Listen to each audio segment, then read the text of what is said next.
Hello guys, mapagpalang araw sa inyong lahat.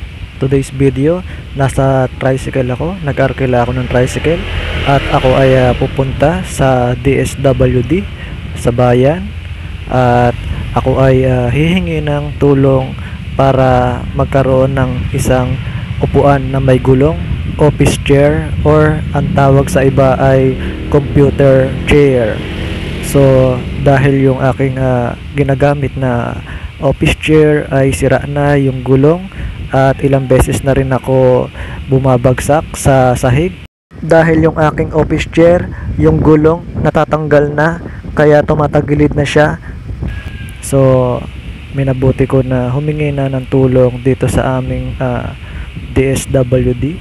Sana itong aking pagpunta ay magkaroon ng saysay at mabigyan ako ng isang office chair dahil ang pang-araw-araw na buhay ko sa loob ng aming tahanan itong office chair.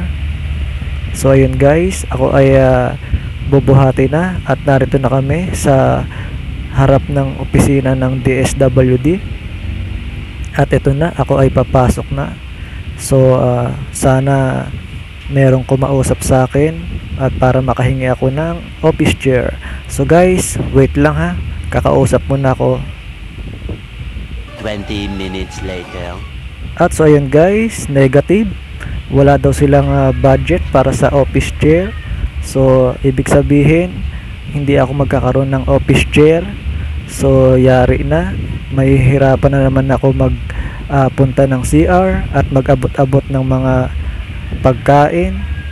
So ganun talaga ang buhay. Wala daw silang pondo para sa office chair ko at wala daw silang maitutulong. Hay nako. 20 minutes later. So ayun guys, try ko pumunta kay Vice Mayor. Sana nandyan si Vice Mayor.